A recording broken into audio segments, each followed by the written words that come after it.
Quand j'ai rencontré Kiana, ma meilleure amie depuis 10 ans, elle était rayonnante, sûre d'elle et magnétique. J'étais ravie qu'elle ait tout de suite accroché avec Mason, un ami au grand cœur. Pendant 3 ans, leur relation s'est épanouie. Ils ont emménagé ensemble, adopté un chien et semblaient follement amoureux. Un samedi soir, nous sommes sortis danser avec des collègues.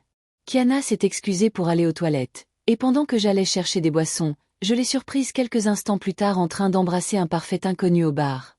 Choquée, je l'ai confrontée, mais elle a minimisé l'incident, le qualifiant d'erreur passagère, et m'a supplié de ne rien dire à Mason.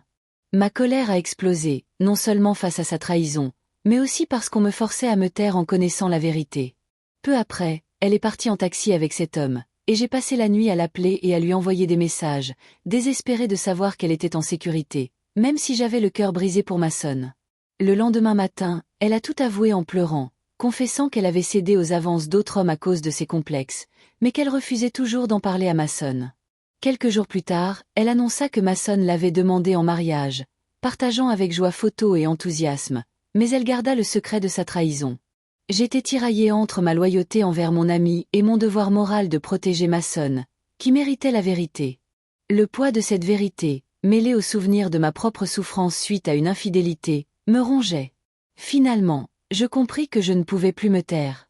J'ai retrouvé Mason dans un pub, le cœur battant la chamade, et je lui ai exposé les faits objectivement, lui montrant les SMS et l'historique des appels, sans embellissement ni jugement, simplement pour lui dire la vérité qu'il méritait.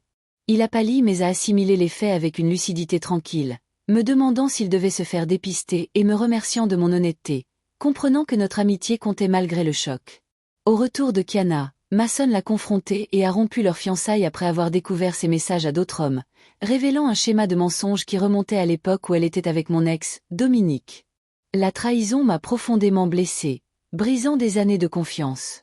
J'ai bloqué Kiana, prenant mes distances avec celle qui n'avait jamais été une véritable amie. Mason et moi avons longuement discuté par la suite, nous soutenant mutuellement dans cette épreuve et décidant de nous éloigner de la toxicité que représentait Kiana. Mason comptait se reconstruire et guérir. Cette expérience m'a bouleversée, mais m'a aussi confortée dans l'importance que j'accorde à l'intégrité, à l'amitié et à l'honnêteté, même quand elle fait mal. Dans les semaines qui ont suivi, j'ai réfléchi à la confiance et aux limites, réalisant que les vrais amis agissent avec bienveillance et conscience, et que le silence face à la trahison ne fait que prolonger la souffrance.